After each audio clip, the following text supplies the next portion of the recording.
Opinião em debate. Oferecimento. Laboratório Núcleo, cuidando de você.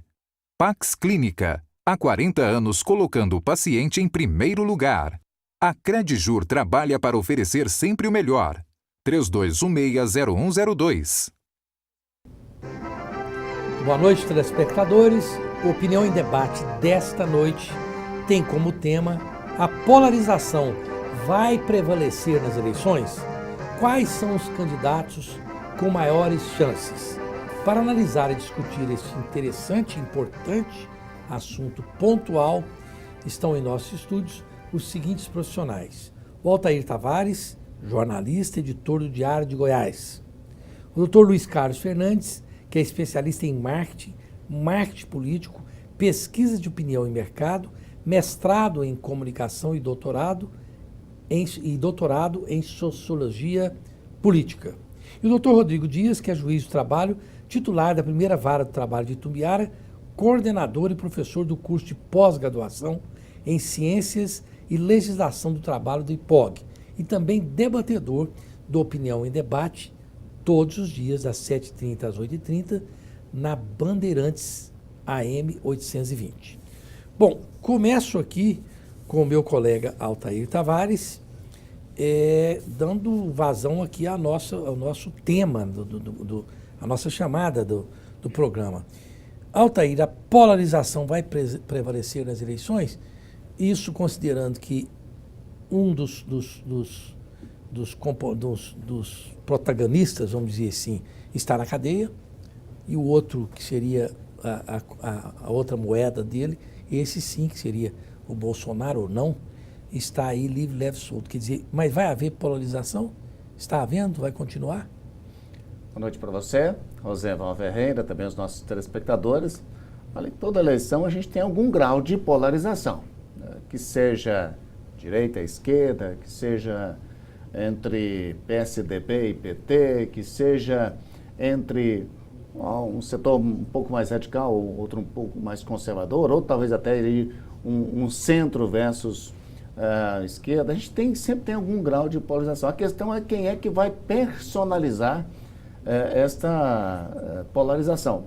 A gente tem um ingrediente novo, né, nessa eleição, que é a participação do eleitor, né, que é muito mais intensa. Na eleição anterior, o professor Luiz Carlos, inclusive, poderá falar com bastante propriedade sobre isso, porque é pesquisador, né, da área do comportamento do eleitor, conhece muito bem. E penso eu que hoje a grande dúvida é com qual grau de participação o eleitor vai participar dessa polarização de que forma, de que modo, em que temas. Perfeitamente. Bom, professor Luiz Carlos Fernandes, interessante que agora, né, nesse programa que nós estamos aqui gravando nos estúdios da PUC TV, informou-se que o Joaquim Barbosa, que era um candidato que se apresentava aí como interessante alternativa, desistiu, né? E eu, assim, tenho uma certa gastura com esse negócio de centro, sabe? Gastura? Gastura é a palavra. Para mim, centro legal é o centro espírita, o centro da cidade, e acho que para até por aí. Mas as pessoas têm essa coisa, não, ele é de centro-direita, centro capitacional, centro-esquerda, que aí é o seguinte, não incomoda, é o sujeito que quer ficar em cima do muro, né, quer ficar no centro. Mas o senhor acha que essas denominações, centro-direita, centro-esquerda, para não assumir que é de esquerda ou de direita no Brasil, se é que isso existe, é uma forma de camuflar as intenções? Como é que o senhor vê essas coisas no Brasil? As denominações, elas são usadas de forma popular, né, no dito popular, mas cientificamente existem metodologias que podem avaliar o seu posicionamento ideológico. Por exemplo, o seu pensamento em relação à propriedade privada, o papel social da propriedade privada ou não, o papel do Estado, se ele deve intervir na economia ou não. Então, são fatores, são questões que são perguntadas para você se posicionar ideologicamente. Existem metodologias, o Barômetro faz isso, outros institutos fazem isso, com muita propriedade para avaliar. Então, existem metodologias que realmente, cientificamente, comprovam o seu posicionamento ideológico. O problema no Brasil é que, assim, as pessoas querem ser de esquerda no discurso e são de direitas na ação, né? Então elas privatizam o Estado, né? Usam o poder público em seu benefício e falam que são de esquerda, ou ao contrário, né? Falam que são de direita e usam a questão do Estado para fazer ações públicas, mas com dinheiro público, não com recurso privado. Então, assim, existe essa incompreensão e é um fato, acho que é um pouco natural no Brasil, se a gente leva em conta que a nossa democracia está completando 51 anos, né? É nova. É nova demais, né? Nós temos 518 anos, temos 51 anos de democracia. E não é ininterrupto, não, é intercalado. A gente teve, né, de 45 a 64, né, e de 85 para cá, né? Essa então, que está aí vem de 85 para cá, né? Para cá, 31 anos, 31 né? anos. Então, assim, você ainda tem essa separação da ditadura de 64. Então, você não tem uma cultura democrática. A gente não é muito democrático, a gente é meio autoritário, né, por natureza. Né? Não, por natureza mesmo. Você pode notar que a própria sociedade brasileira, o sujeito entra como síndico e não quer sair do prédio. Ele entra como presidente de qualquer uma dessas coisas aí, qualquer coisa que entra, conselho de medicina, OAB, diretor de clube, não importa. Zevaldo, tem um sujeito diretor quer ficar... da entidade empresarial que está saindo agora, parece que ficou 40 anos na entidade. Não, então você vê que... Ainda tem os ismos do coronelismo, nepotismo, patrimonialismo, cartorialismo. Tudo né, isso. Os 5 ismos do coronelismo são bem aplicados, né? E aí, então, é complicado. Complicado. Bom, o telespectador pode até estar perguntando por que nós convidamos um juiz, um jurista, uma pessoa da área das leis. Porque é o seguinte, se tiver uma eleição cuja influência do Supremo Tribunal Federal, ou seja, da Justiça, tem grande influência, é esta eleição. Eu acho que nunca na história do país nós tivemos o judiciário tão presente ou efetivamente ou no imaginário das pessoas. Por isso que o Dr. Rodrigo Dias está aqui como uma pessoa que entende de leis, entende do judiciário que ele participa. Então, Dr. Rodrigo Dias, nós estamos vendo aí o Supremo Tribunal Federal, querendo ou não querendo, e aí as análises são para todo gosto, né? Eles são protagonistas dessa eleição. Porque se solta Lula, o Supremo está influenciando porque o Lula é o cara. Se não solta o Lula, porque o Supremo não soltou o Lula. Então, a própria Justiça se colocou nessa posição. O que aconteceu, hein? Não só no âmbito político, mas em todas as áreas econômica, social, o Supremo Tribunal Federal, o Poder Judiciário em geral, mas em especial o Supremo, ganhou papel de destaque, dado uma política ativista do Supremo Tribunal Federal de não mais, como tradicionalmente acontecia, de o Judiciário meramente interpretar a lei posta para resolver casos concretos que lhes são submetidos. O Supremo Tribunal Federal tem dado alguns passos adiante, né? A rigor, o Supremo Tribunal Federal é um tribunal não apenas jurídico, é político também, dado inclusive a origem dos seus membros, indicados sempre pelos presidentes da República. E a composição do Supremo Tribunal Federal nos últimos 10 anos mudou, deu uma guinada interpretativa da Corte, que antes, quando submetidas questões como essas que nós estamos debatendo aqui, o Supremo se mantinha distante e determinava que o Congresso Nacional decidisse a respeito dessa ou daquela questão. Quando agora o Supremo Tribunal Federal, à falta de disposição legal, ele mesmo decide. No caso específico mencionado, Rosenval, quanto ao ex-presidente Lula, é preciso só desfazer a confusão que eventualmente algumas pessoas podem fazer, que uma coisa é o processo que conduziu o presidente Lula à prisão, como ocorre agora. Outra coisa é o processo que o impede de se candidatar à presidência da República, candidatar a qualquer cargo público, né? Que é decorrência de aplicação da lei da ficha limpa. De tal sorte que, ainda que o Supremo retroaja na decisão que levou à prisão do ex-presidente, e com isso que ele seja solto, isso não significa, pelo menos não diretamente, a possibilidade da candidatura dele. É claro que isso pode levar a facilitar com que ele interfira no processo com apoios aqui e acolá, né, do ponto de vista mais prático. Perfeitamente. Introduzido esse assunto, eu vou chamar aqui os comerciais, ok? Índia Poti. Você gostou da Índia Poti hoje, Altair Tavares? Há muito tempo não havia, né? Satisfeito por reencontrá-la, né? Sem dúvida nenhuma. Ela está muito bem Muito arrumada, simpática, né? simpática. Como sempre. Hoje ela realmente se esmerou, porque sabia que você viria aqui.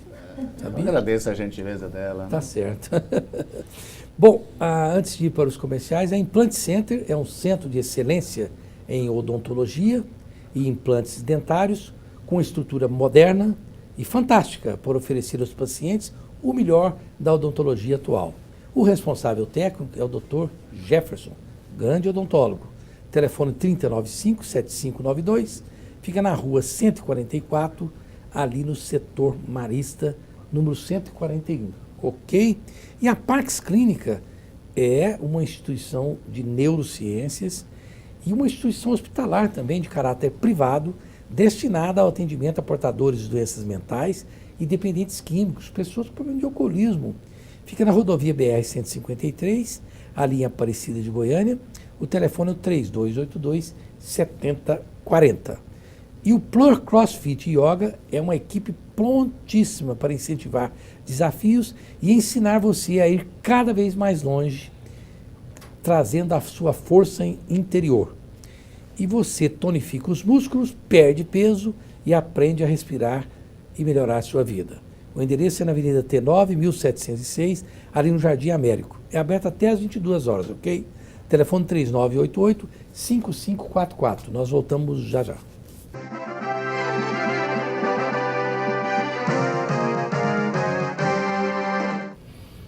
O que você quer? A chave minha do meu carro.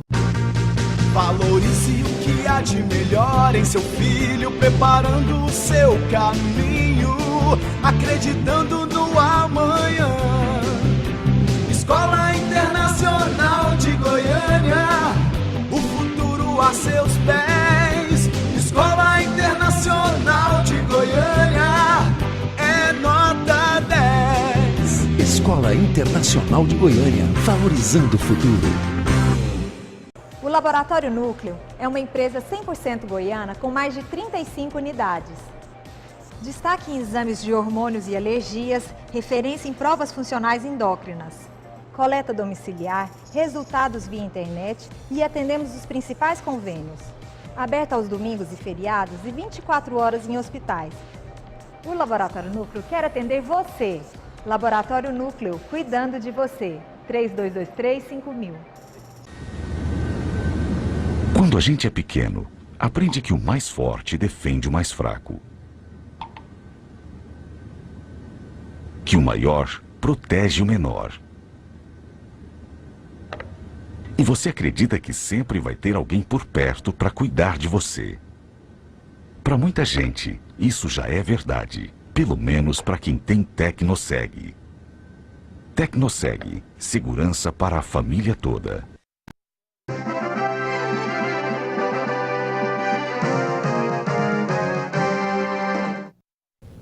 Estamos de volta com Opinião em Debate desta noite com o tema: a polarização vai prevalecer nas eleições? Quais são os candidatos com maiores chances? Antes de passar aqui para a nossa bancada, eu quero lembrar você, telespectador, que a Unimed é o melhor plano de saúde possível no estado de Goiás. Eu indico a Unimed porque eu utilizo para minha família há muitos anos, há muitas décadas, e estou extremamente satisfeito com a qualidade dos médicos, com atendimento em geral. A Unimed é tudo de bom para a saúde de sua família. Portanto, se você ainda não tiver a Unimed, faça este plano, porque vale a pena.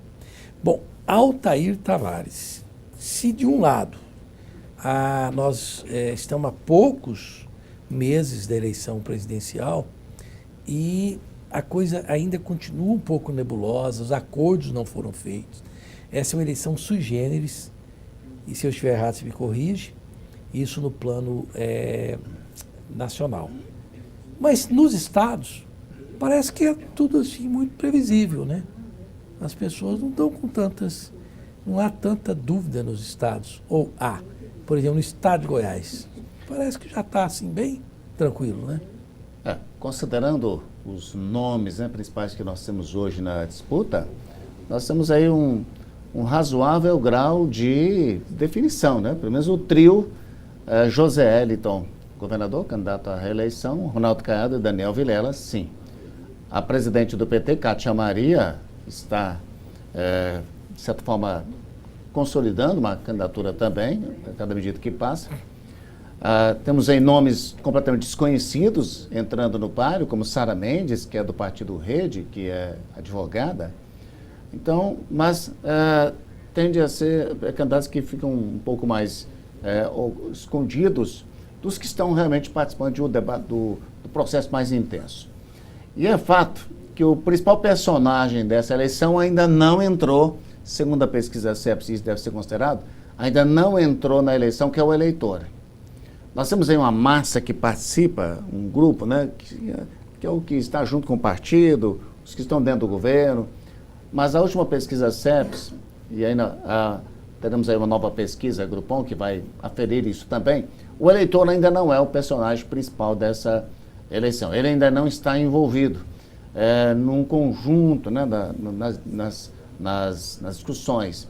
Mas temos uma possibilidade de que até ao início das convenções teremos muitas novidades. A aliança DEM-PMDB ainda pode acontecer. Quem é que vai com José Eliton? Como o governador de Goiás vai conseguir firmar a candidatura mesmo? Ele ainda precisa conquistar a confiança dos seus aliados. Nós temos grandes dúvidas, né, e grandes senões ainda, mesmo nesses nomes que já estão colocados. E Ronaldo Caiado, até que ponto consegue sustentar o teto nas pesquisas até agora? Então, temos senões, temos dúvidas, e é natural para esse período, viu? Professor Luiz Carlos, eu disse até isso hoje no ar, lá na Bandeirantes 820 AM, o seguinte: eu, com experiência de mais de 40 anos no jornalismo, estou muito convicto de que as pesquisas podem estar sendo derrubadas pela essência dos humores nacionais. O exemplo que eu dei é o seguinte: de cada 10 pessoas que são eleitores do Bolsonaro, aqui, que eu converso cheio de eleitor do Bolsonaro, se tiver a boca miúda, ali comigo só, ele fala: você vai votar em quem? Senhor, eu vou votar para o Bolsonaro. Eu não fico falando muito, não, olha até de lado, porque o pessoal depois fica assim, em cima da gente, tem muita gente que fica assim, fazendo aquele crivo. Isso já me ocorreu dezenas de vezes aqui em Goiás. Tem um feirante, é um balconista, é um taxista, eu só falo aqui, mas não gosto de falar muito. Então, isso pode camuflar as pesquisas. O pesquisador chega lá e fala: não, para você, eu digo que não, digo que vou votar no outro, mas vou votar no Bolsonaro. Isso, eu estou errado nessa minha avaliação? O senhor enxerga alguma coisa nesse sentido? É complicado dizer se você está errado ou não, mas existe esse fenômeno, chama-se a espiral do silêncio. Quando a opinião minha é contrária à opinião que está sendo divulgada pela mídia e pela opinião pública média, eu tento a me silenciar em relação à minha posição, mas eu não mudo ela. Isso já aconteceu várias vezes em várias eleições. É um fenômeno. Eu não sei se o caso Bolsonaro chega a ser isso. Porque o Bolsonaro tem algumas questões que a gente precisa levar em consideração numa eleição presidencial, que são fatores que dificultam. Essa semana eu fui fazer o cálculo do tempo de televisão. Ele vai ter 29 segundos de televisão. 29 segundos. Com partido apenas, né? Com partido apenas 29 segundos. E, por exemplo, o PT, como partido, vai ter 1 minuto e 39. Em termos de tempo de spots, que são aquelas pílulas do comercial, o PT vai ter quase 11 minutos. E ele vai ter 1 minuto e pouco só. Então, a diferença é grande. Em relação ao fundo partidário, ele vai ter pouco mais de 3 milhões, o PT mais de 500 milhões. Para o Brasil inteiro. Para o Brasil inteiro, o PT Nacional, a sigla, né? Que é o cálculo, porque o cálculo é feito o fundo eleitoral, ele foi dividido da seguinte forma: 2% para todo mundo, igual, certo? 35% para o número de deputados eleitos em 2014 e que tem a legenda, 48% pelo número de senadores, né? E tem mais um outro tanto igual lá. Eu sei que fecha, mas de qualquer forma os grandes partidos, PT, PMDB e PSDB, vão levar lá quase 50% de 1 bilhão, Nessa aí o PMDB vai ter dinheiro também. Vai o PMDB, PT e PSDB. São os três que vão levar. Os 6 maiores partidos vão levar quase mais de 50%. Mas a soma dá 2,5 bilhões. Pois é, que juntando o fundo eleitoral e o fundo partidário. O fundo partidário não leva em conta a bancada, mas de qualquer forma os partidos que têm mais representantes têm mais recursos. Bom, com essa escassez de tempo, nós temos um fenômeno aí que era o Meu Nome é Enéas, né? Sim, que tinha 5 segundos, sim. né? 10. Mas tem outra questão também. O Bolsonaro, ele não foi exposto a uma bateria de ataques ainda, né? E ele não é um parlamentar recente, ele tem 7 mandatos, salvo engano. Então, assim, ele tem muita coisa de não produção. Ou seja, o que ele fez até hoje como deputado? Qual é o projeto que ele conseguiu aprovar? O que ele defende? Quando isso for para o debate, e eu acho que o debate vai ser um fator muito importante nessa eleição, porque o tempo de televisão é de 10 minutos, né? Para dividir entre todos os candidatos. Se a gente contar que vai ter 12, 13 candidatos, vai ser uma coisa que vai ser muito escasso o tempo. Mas eu imagino que a Justiça vai permitir, por exemplo, que se chame os 4 primeiros colocados. Mas a Justiça estabeleceu na legislação atual que quem não tiver menos que 5 deputados não é obrigatório ser convidado. Ou seja, a priori, Bolsonaro não deve participar se a emissora não quiser. A emissora, você tem quantos deputados do seu partido, do PSC, e quantos deputados federais? Não tem 5 deputados. Então, legalmente, ele não tem que ser convidado. Eu convido se eu quiser, certo? E outra questão também, que ele, tirando o Lula, ele é a bola da vez. Todo mundo vai querer bater nele, o Alasca, porque ele é o cara que está no topo. Então... É uma coisa assim que a gente vai ter que ver como é que vai ser o fôlego, né, de campanha. Porque assim, treino é treino, jogo é jogo, né? É verdade. E aí a bola vai correr pesada, né? Mas a gente observa aí, doutor Rodrigues Dias, embora não tenha nada a ver com a área jurídica, mas você veja que coisa interessante. Nós estamos, se não me engano, há quantos dias? 32 dias da Copa do Mundo. Isso, sim, ainda tem esse fenômeno. E se você perguntar para a Índia Poti qual o nome de um jogador da seleção brasileira, ela fala Ricardo Lewandowski. Sabe não? Ela sabe? Então, o pessoal sabe do Neymar. Não, só sabe do Neymar, mas se você perguntar outro, fala Gilmar Mendes, Lewandowski, não é? Ross Weber. Mas é engraçado... Lewandowski vai na Copa, tá? Porque é para outra seleção. É para outra seleção. Mas veja bem, e aí sim tem alguma coisa a ver com a área jurídica, se você... Nunca na história do país, pelo menos nos meus bons 40 anos de vida, né, doutor Itamar? Mais ou menos. É um pouquinho mais do que menos. Mas eu nunca vi um momento brasileiro em que as pessoas sabiam de cor. Olha, as pessoas bem informadas ou medianamente informadas sabem dizer quem são os componentes do Supremo Tribunal Federal brasileiro. Um fato raro, né, doutor Rodrigues? O protagonismo do Supremo Tribunal Federal, mais... o fato de que as sessões mais importantes do Supremo são transmitidas, para quem quiser, inclusive ao vivo, né, na TV Justiça, mas reproduzidas em todos os canais, e além do mais, nas redes sociais, a todo tempo você esbarra com vídeos, menções a votos e posições de ministros do Supremo, tornou os ministros do Supremo personalidades conhecidíssimas, né? Joaquim Barbosa acaba de renunciar antecipadamente à candidatura dele, onde ele fez... o nome se tornou conhecido, foi justamente à frente do Supremo Tribunal Federal, quando comandou o processo, aquele primeiro, né, o do mensalão original.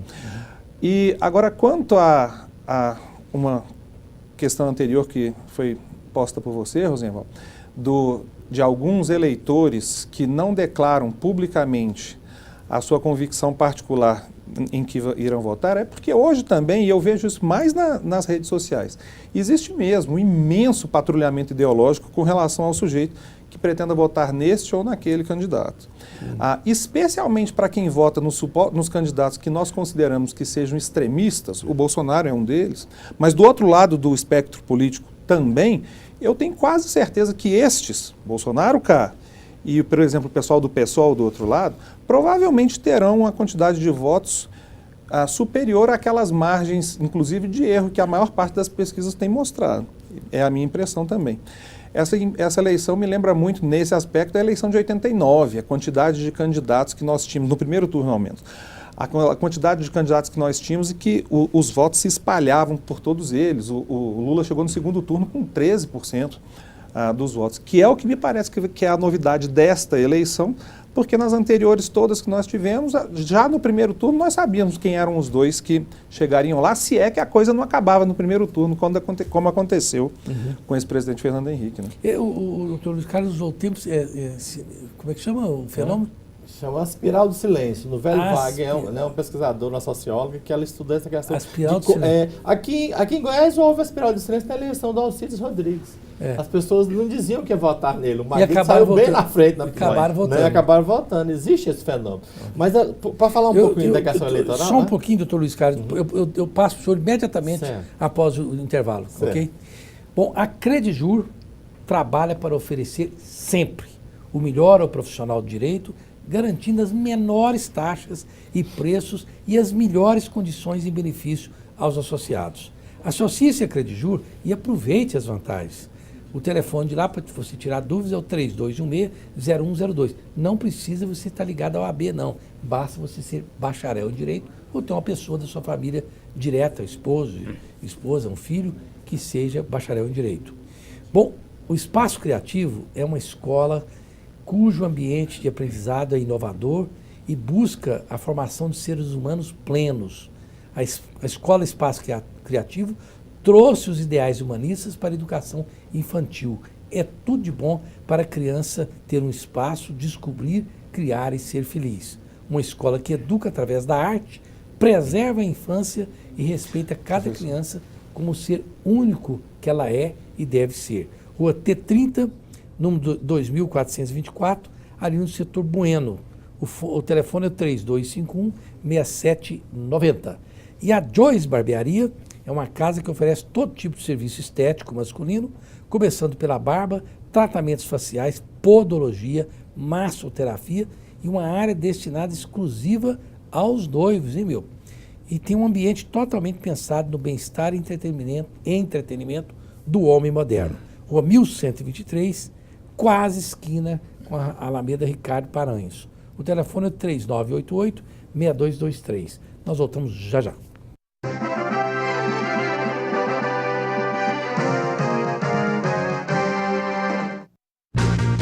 Valorize o que há de melhor em seu filho, preparando o seu caminho, acreditando no amanhã.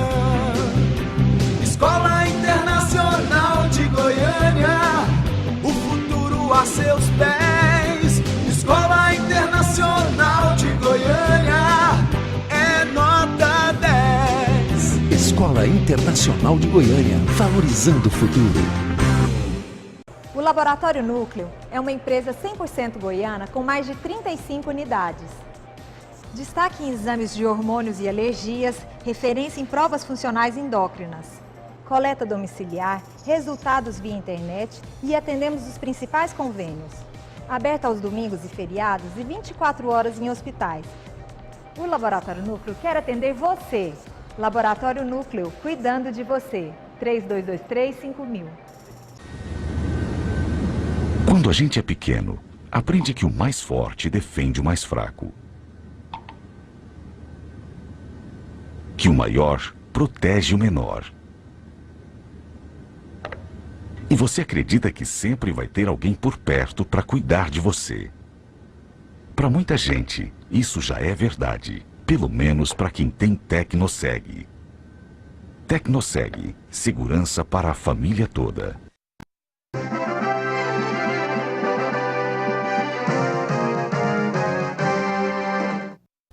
Estamos de volta com a Opinião em Debate desta noite com o tema polarização. Vai prevalecer nas eleições? Quais são os candidatos com maiores chances? Eu quero agradecer aqui uma equipe sensacional, que sem a qual nós não poderíamos fazer um programa com esta qualidade televisiva. O Clécio Souza, que é operador de BG, não é isso? BG mesmo? De BG? De GC. O Galvão Cruz, que é o operador de VT. O Wesley Paulino, diretor de imagem. O Antônio Carlos Cardoso, que é o nosso câmera. O Carlos Cubo, que é operador de áudio. O Renato Moto, é Moto? É Mota. Nossa, essa letra da Índia Poti é um desastre. Operador de controle mestre, ok? Nossa Senhora, tem que mandar ela de volta para o Mobral, né? Ela não sabe o que é o Mobral, né? Então, Caligrafia. Caligrafia? Só. O doutor Rodrigo gosta também da Índia Poti.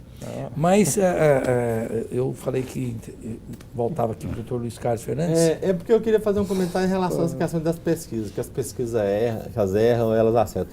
O Carlos Alberto de Almeida fez um livro interessante, chama Erros em Pesquisa. E aí ele foi dizer por que pesquisa erra, na verdade ele chama de viés, né? E ele fala que acontece 3 ou 4 fatores que são importantes pensar. Primeiro, intenção não é ação. Às vezes eu tenho a intenção de comprar um carro importado no final do ano, mas meu dinheiro não dá. Ou seja, a pesquisa pega, principalmente se ela é muito longe do período eleitoral, da eleição, ela pega a intenção e essa intenção pode ser mudada. Segundo, outro fator que pesa muito na questão da mudança que acontece na eleição, porque o processo de campanha eleitoral, ele influencia, segundo os estudos, assim, de forma mais modesta, entre 7% e 11% de variação que ele permite entre o que estava e o que pode chegar, né? E às vezes até mais, mas em média, estou falando de média. Então isso aí também pode acontecer. O eleitor, ele vai dizer, o eleitor também erra na hora de votar, o eleitor menos escolarizado. Também ele comete... Será que é um percentual que decide uma eleição? Ele vai fazendo essa somatória. Essas somatórias que podem derivar. E outra coisa, pesquisa é uma fotografia, não é um filme, né? Ela registra um momento que já passou e às vezes se você não for acompanhando, né? É por isso que track é importante, é você ir acompanhando, né? A cada fato da campanha, o que ele vai acontecendo. O dia a dia da campanha, né? Então, assim, esses fatores fazem com que haja essa mudança. Mas do ponto de vista teórico, os fatores que determinam a decisão de voto, Max Figueiredo e a tese de doutorado dele, eles são definidos a priori, que é os fatores sociológicos, ou seja, sua classe social, sua escolaridade, seu gênero, né, seu sexo, sua etnia, né, que são os fatores sociológicos. Os fatores psicológicos são preferência partidária, antipatia ou simpatia com os temas e com o candidato. E, por último, renda de utilidade, que é a avaliação que você faz do que aquele cara te beneficiou, né, no governo. Ou seja, se ele foi o governo, que bom que ele trouxe para mim e para o meu grupo. Então, são 3 fatores que são decididos a priori da eleição. Isso já existe antes da campanha eleitoral, né? E aí a gente acrescenta quem é da comunicação e fala, não, a comunicação tem algum peso. E os estudiosos aceitam lá entre 7% e 11% que é a interferência da comunicação na campanha. Então, esses fatores... Então, assim, é complicado a pesquisa, falar que a pesquisa errou. Ela acaba, que vai acontecendo é que ela vai ajustando à medida da sintonia, os institutos que trabalham mais corretamente, e ele acaba conseguindo ficar dentro da margem de erro, né? Geralmente, e a pesquisa que quase não tem erro nenhum é boca de urna, eu já votei, né? Mas hoje em dia não tem sentido, porque a apuração é tão rápida que às vezes sai quase que empate, a boca de urna e o resultado da justiça eleitoral. Não faz muito sentido, né? Agora, Altair Tavares, os homens que eu não gosto dessa palavra, mas chamados de marqueteiro. Então nós temos marqueteiros aí que eram considerados bons, todos eles se enrolaram de alguma forma ou outra, né? E eu acho que os que estão por aí estão perdendo grande oportunidade. Por exemplo, eu cito um exemplo. O Alckmin está perdendo muito tempo em não adotar o picolé de chuchu para ele. Eu fosse ele, fazia gente vestido com picolé de chuchu, oferecia picolé de chuchu nos comícios dele. Em vez de você lutar contra o apelido, adota o apelido, não é? Eu, se fosse marqueteiro dele, eu ia fazer isso, que não tem problema nenhum. Picolé de chuchu não faz mal, quem está aí são outros. Não tem, essas coisas não tem receita, né? Não tem receita. Não, foi feito pesquisa. Ontem saiu aquele grupo lá do Paraná falando que está sendo feito grupos focais para discutir isso, e o eleitor do Alckmin diverge se ele realmente é picolé de chuchu. Então, contesta. Agora, o sapo barbudo, que foi uma crítica do Leonel Brizola ao Lula, né? Foi modernizado para o Lulinha Paz Amor, pelo Duda Mendonça. Mas, de certa forma, os petistas foram assimilando o sapo barbudo. Sim, né? Sim. E depois criou a tal da Lulinha Paz Amor. Mas os marqueteiros, então, faliram todos, estão tão bons? Não, acho que o trabalho dos marqueteiros está cada vez mais difícil. Sim. Exceto aqueles que são muito, né, estudiosos, e esse grupo ele é seleto. Aqui em Goiás, o professor Luiz Carlos faz parte dos estudiosos, né? Uma boa presença aqui para a gente dialogar. Claro. Mas esse time de cima já está atuando aqui em Goiás, o Labareda, Antônio Labareda? Lavareda. Ele desenvolveu uma pesquisa Gosto qualitativa para desenvolver a estratégia do candidato Zé Hélito. Já está Mas definida. Lavareda é cientista, doutor em ciência política, Ciência muito política. bom. E muito bom. Muito bom. Ele tem uma compreensão. Essa mudança do nome DEM, foi ele que fez esse trabalho, do PFL para o DEM. Ele que fez esse trabalho. Nossa, Consolidou, né? Consolidou. Mas ele levou zero, então. Pois Não, nessa não, levou não tem zero. receita. Não, Não. levou zero por causa do partido, mas a mudança foi bem aceita. A marca, sair Pode ser, do mas PFL ele pra DEM. o sujeito que foi o Lavareda que aceitou mudar o nome para DEM, que vem de demônio em inglês, pra Não, mim ele vem levou de zero. demo, não vem de demo, não vem de demo de democracia. De democracia. Não é de demônio, Mas não. qualquer pessoa que lado do Não, eu foi achei muito que foi um bem erro feito, histórico. porque muito bem feito. Eu O problema é não que teria feito você quer uma mudança ruim? PMDB para MDB. Não. Isso não Pois foi, é. não houve ciência nenhuma nisso. Nada. Esse Não houve aí ciência nenhuma nisso. Foi o nada para lugar nenhum. lugar nenhum. Então, os marqueteiros, eles acertam, eles erram, criam umas coisas interessantes, outras não. Muitas vezes, a maior parte, na verdade, Rosenval, sai por voluntarismo, ali, por intuição de alguns. Iris Rezende, por exemplo, faz marketing por intuição. Em Goiás, o profissional de marketing é Marconi Perillo. Né? Profissional. Signares gosta de dizer que ele inaugurou o marketing profissional. Sim, os estudos Marconi mostram isso. o profissional de política. Os estudos mostram. Mas tem também o seguinte, às vezes o profissional é competente, mas quem ele assessora não aceita. Não aceita. Não é. Quem ele É o assessora caso de não Iris é. Rezende. É difícil. Todo isso. mundo que vai assessorar Iris Rezende tem dificuldade. Vanderlan Cardoso também. Também. É outro que todos reclamam da dificuldade de orientar. Senhora. Eu não sei, doutor E Caiado Rodrigues. também. O Brasil parece que caminha. Se você fizer uma pesquisa, até tinha um artigo muito interessante, não sei se foi no Globo, na Folha, eu leio todos esses jornais, às vezes tenho dificuldade em saber qual jornal eu li. Mas dizendo o seguinte, olha, não se preocupe, se você perguntar 10 pessoas e fizer o seguinte cenário, vai entrar um grupo de militares aí, vai limpar esse Congresso Nacional, botar metade desse povo na cadeia, vai pegar o Gilmar Mendes, pendurar ele pelo pescoço e pôr ele numa cela a pão e água. Eu estou dando alguns exemplos bestas, mas assim, e vai dar uma repaginada no país. De cada 10, 7 falava, manda bala, topo. E isso vai de encontro ao que, não, então você não leu história, você não viu o sofrimento do golpe, da Revolução de 64, como queira chamar. Quer dizer, então isso demonstra que a nação, ela está predisposta a fazer qualquer negócio. Não, discorde você. Predisposta não. Há um grupo, há um segmento que está assimilando o comportamento fascista. Não, mas se eu dizer, é diferente. É que você não deixou completar minha frase. Vou deixar. A boa parte da nação está predisposta a sacrificar a essência da democracia em prol da segurança. Gente, não, eu quero ir para casa, ir para o trabalho, voltar do trabalho sem ser assaltado. Não é? Essa é a grande verdade. Mas é o seguinte, isso não é novo, a ciência política já trabalha há muito tempo. A racionalidade do cidadão é econômica. O cidadão quer emprego, quer casa própria, quer comer, quer beber, quer vestir, ter vida digna. Segurança. Passear e segurança, ele quer isso. Segurança. Mas a ordem agora é segurança. Foi feita a pesquisa aqui em Goiânia. Não, foi feita a pesquisa aqui em Goiânia com o eleitor goianiense, perguntaram qual é o papel da democracia. Responderam, a maioria, gerar emprego. E eu tenho a tese que a revolta de 2013 para cá, que culminou com Lula, foi uma revolta de classe média. Principalmente uma revolta econômica. Sim. E o que ocorre? O que acontece em relação a isso?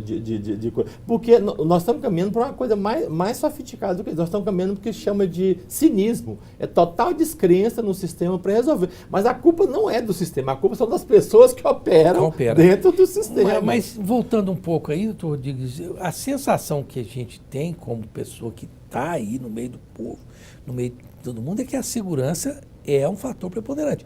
A caixa de ressonância do Bolsonaro é só em cima da segurança.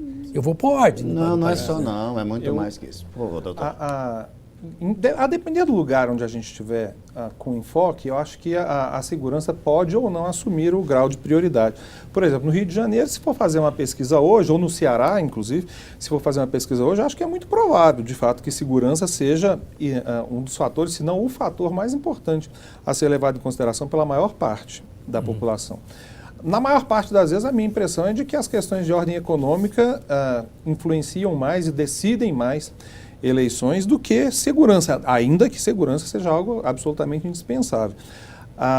E sobre as pesquisas que o Dr. Luiz Carlos aqui estava mencionando, só insistindo um pouco naquele ponto anterior, nos últimos tempos, principalmente, acho que a gente não pode menosprezar a força que as redes sociais hoje em dia têm nesse processo todo. Sim. Nos últimos tempos, como as redes sociais permitem que qualquer pessoa entre nesse debate, aquilo que você disse no início desse debate aqui, Rosenwald, eu acho que de fato acontece. As pessoas que têm um candidato de sua preferência, que se situem num dos polos, muito claramente num dos polos do espectro político, guardam para si a manifestação do voto. Aconteceu, aliás, nos Estados Unidos com Donald Trump. No entanto, no nosso caso particular, esse pessoal da extrema-direita e da extrema-esquerda, Bolsonaro e, sei lá, o PSOL, por hipótese, tem uma dificuldade adicional aí, né? Que é uma imensa rejeição, a despeito do apoio até surpreendente de muita gente, mas uma imensa rejeição. No sentido, fazendo o link com o que você acaba de perguntar, porque muita gente, a despeito do resultado dessa pesquisa que você menciona, também acho que muita gente resiste, sim, à ideia de abrir mão do processo democrático conseguido, obtido a duras penas pelo nosso país. Ok. Nós queremos indicar para você a República da Saúde, meu. Lá você come só utilizando azeite de oliva virgem. Não usa nenhum tipo de óleo. Tem os melhores pratos com carnes, aves e peixes, além de massas, crepes e sanduíches. O telefone é 3942-6575, Rua 89, próximo ao Clube de Engenharia, no setor sul. E esta água aqui que nós estamos tomando é a Levite. É uma água, meu, que imita os efeitos da insulina no sangue, prevenindo contra o diabetes e o colesterol ruim. O pH alcalino auxilia na diminuição do ácido úrico e nos problemas digestivos. Os melhores médicos e terapeutas naturais recomendam. Águas do Bem, liga que manda lá na sua casa. 3255-9626. E o Subilt conta com 10 unidades, todas com localização privilegiada. Altair Tavares, você vai lá no Subilt, não? Olha, o Subilt é impressionante. A gente vê em todo lugar.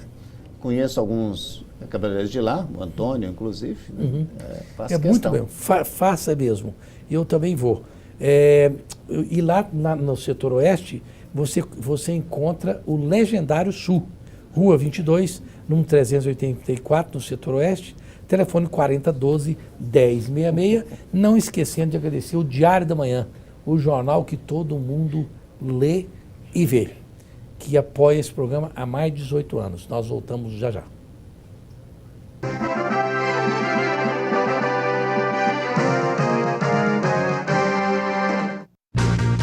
Valorize o que há de melhor em seu filho, preparando o seu caminho, acreditando no amanhã.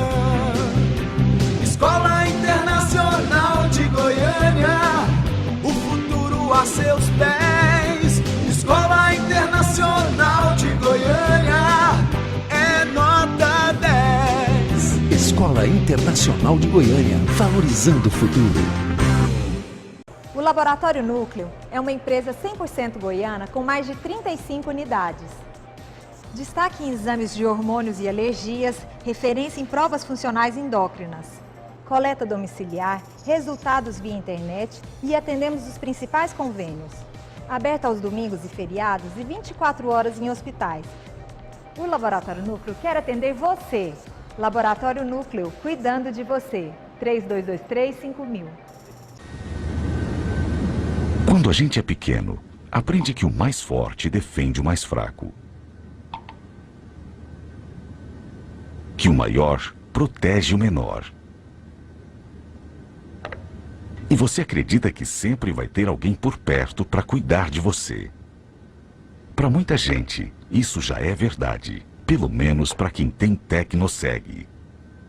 Tecnoseg, segurança para a família toda.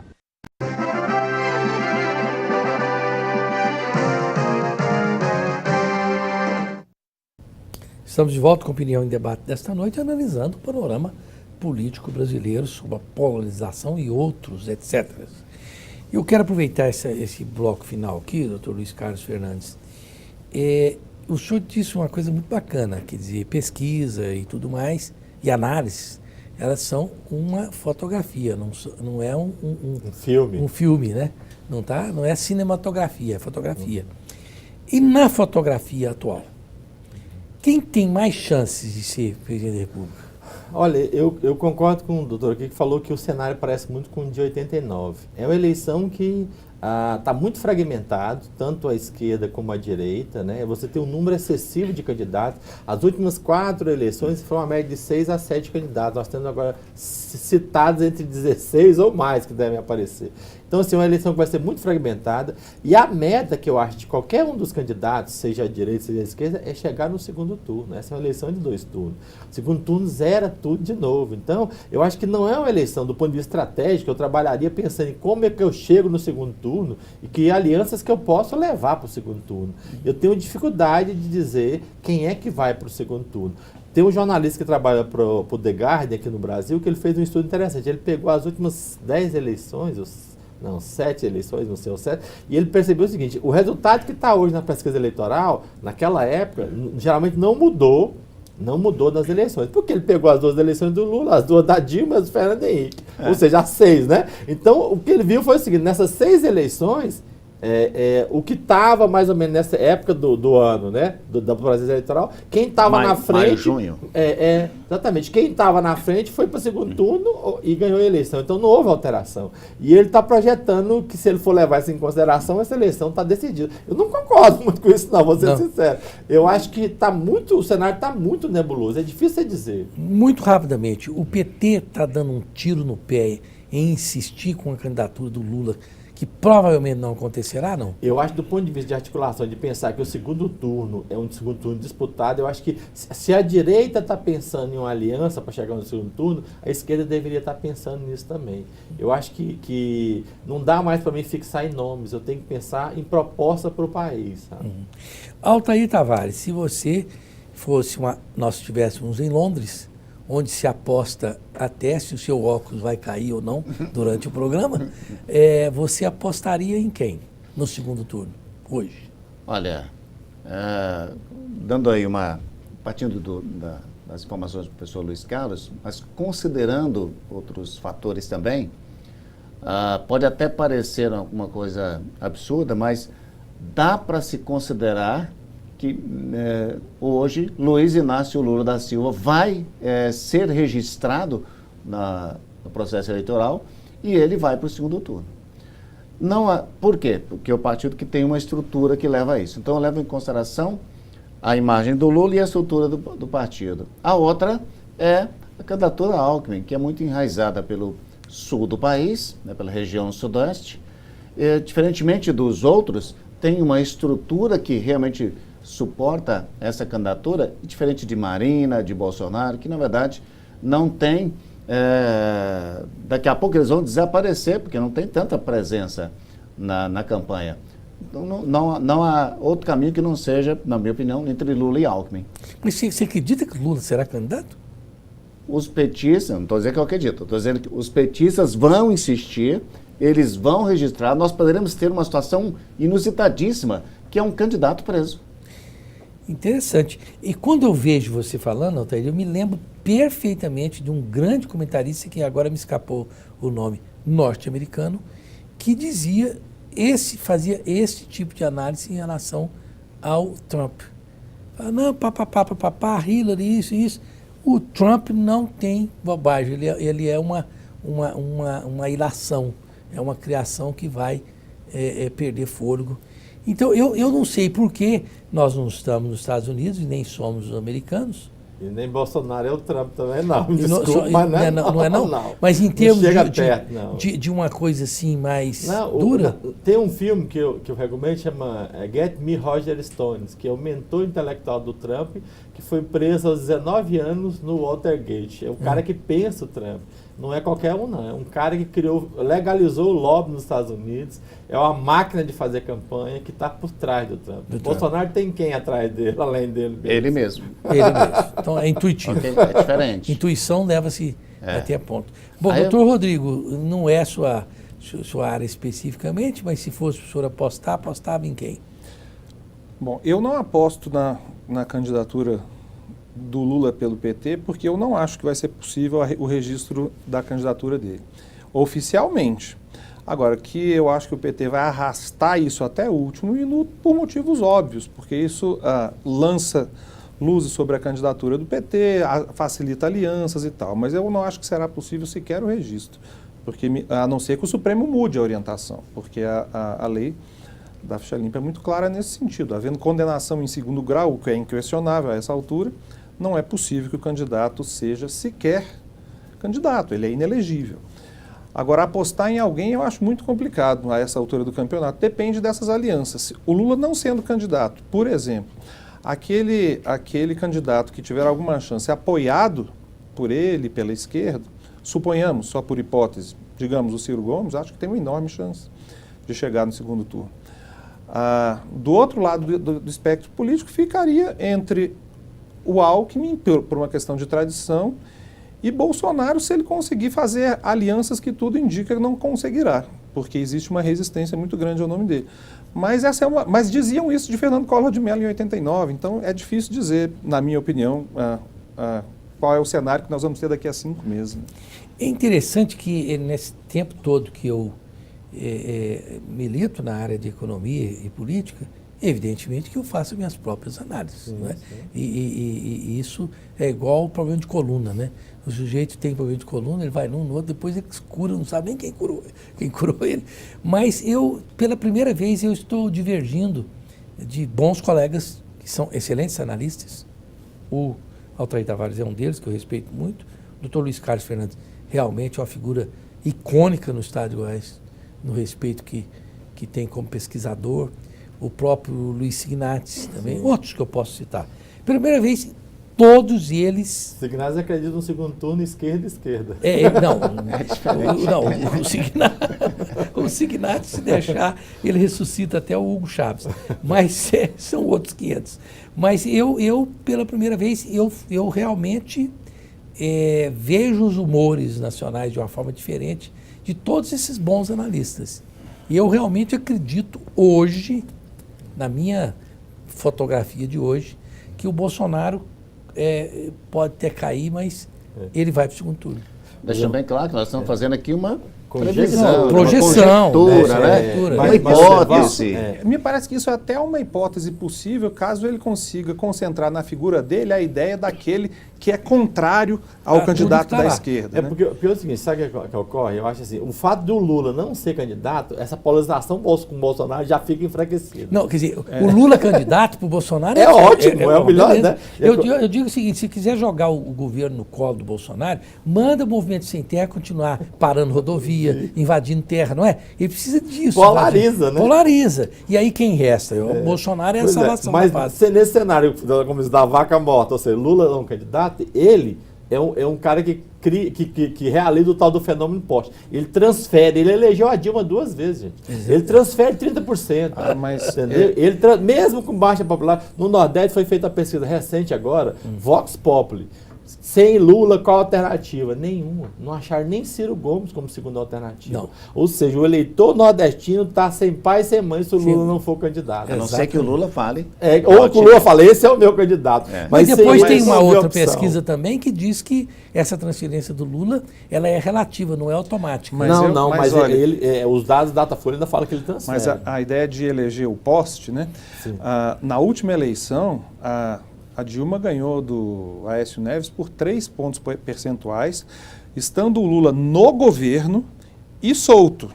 Desta vez, Lula está preso depois de toda essa série de escândalos e não tem a máquina governamental a seu lado. Não acho que é tão fácil quanto foi com a Dilma. Mas tinha um desgaste de 3 mandatos. Esse desgaste de 3 Eu só não mandatos acho que é tão fácil hoje em dia, nem ele, nem ninguém Doutor, eleger um poste. Nós temos um fenômeno que está nascendo agora, que é a martirização do Lula. Sim, Esse fenômeno agora, ótimo. as pesquisas agora, 30 dias depois da prisão dele, estão mostrando que, na verdade, Não ele caiu a cresce popularidade dele. Faz não caiu. Mas peraí, Isso é um grande perigo. A presidente do PT, só para concluir, me disse durante essa semana, numa entrevista, que é o seguinte: é melhor a direita deixar o Lula, vencer o Lula livre do que perder para ele preso.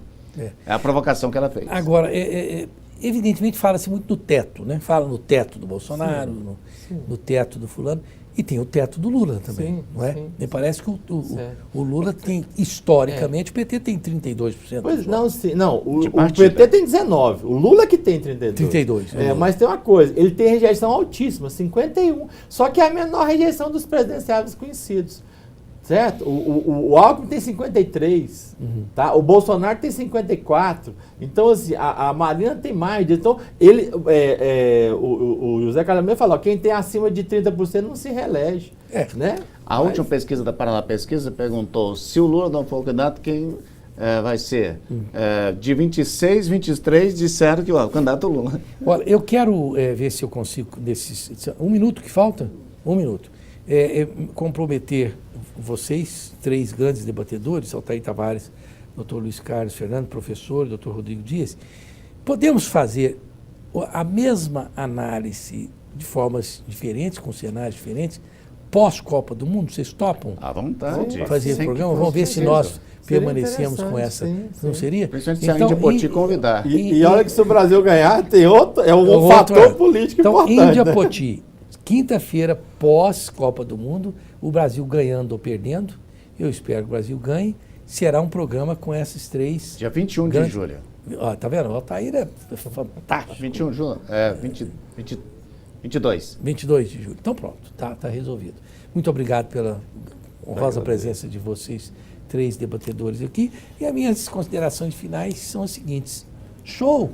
Ótimo que o Brasil esteja pensando o Brasil através da política e das eleições. Porque pela força ditatorial, seja ela de que espectro for, não é saudável para nação nenhuma. Você aprende a jogar xadrez jogando, você aprende democracia votando. Até a próxima quinta-feira, se Deus quiser.